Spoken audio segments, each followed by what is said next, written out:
Now to an update on a WSAZ investigation, child welfare crisis.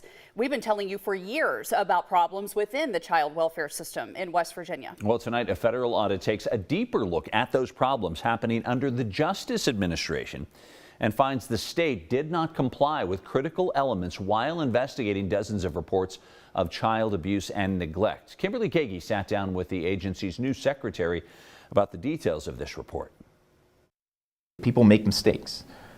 In this world specifically, mistakes have much greater impact. This is Alex Mayer, the secretary of West Virginia's Department of Human Services.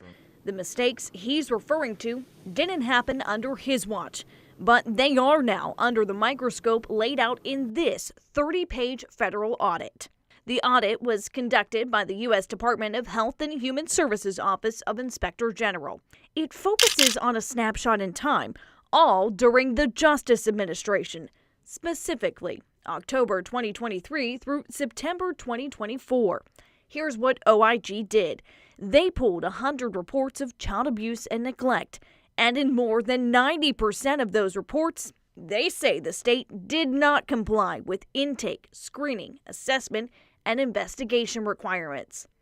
A staggering statistic playing out in real life and a real problem Secretary Mayer says he knew wouldn't be an easy fix when he took the job at the beginning of 2025 under Governor Patrick Morrisey. When you look through this audit, was there anything that you were surprised with? I wouldn't say so. I would say, early on in my time here, I had conversations with staff about the state of the system, right? And having that experience and understanding of how the system works helped me ask questions that got to a lot of the issues or helped me understand some of the issues that were going on within the system. Issues, according to the report, that include safety plans and risk assessments not completed, months-long delays in initial assessments, and notification letters not being sent to mandated reporters, as well as parents or caregivers.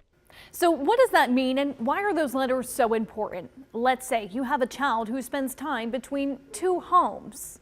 If the adult not living in the home where the abuse was reported doesn't receive one of those notification letters, they could have no idea that the abuse is happening in the first place and send that child right back to the home where further abuse could occur. Another major concern highlighted in the report, face-to-face interviews with children and adults either not completed or delayed. And we're not talking about a few weeks. In some cases, it was more than a year.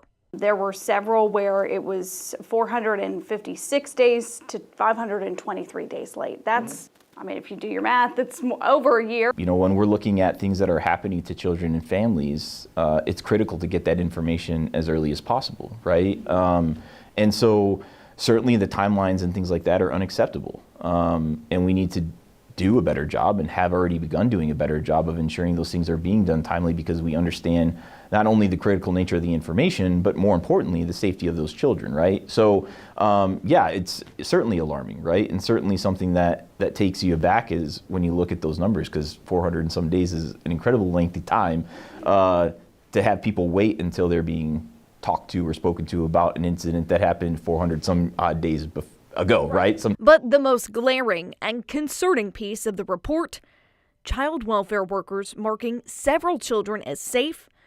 They were, in fact, not safe by the agency's standards. It's those mistakes Mayer says he's working to prevent from happening in the first place. So I hope people can recognize the fact that, what they experienced, certainly we respect and understand the challenges they face, but I want people to also know that we're here to implement those solutions that are going to make that system better so they don't have those same experiences. And that's really, the effort we're trying to make.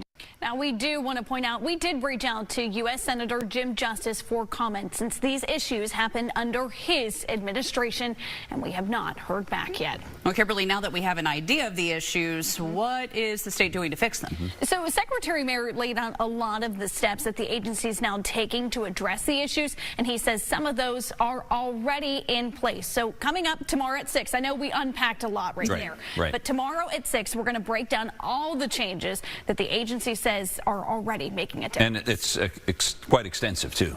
Yeah, all right. Hey, thanks, We're looking Kimberly. forward to that report, too. Kimberly, thank you very much. And by the way, if you would like to see the complete audit, we will have a link to that on Kimberly's story that you can find on WSAZ.com and the WSAZ app.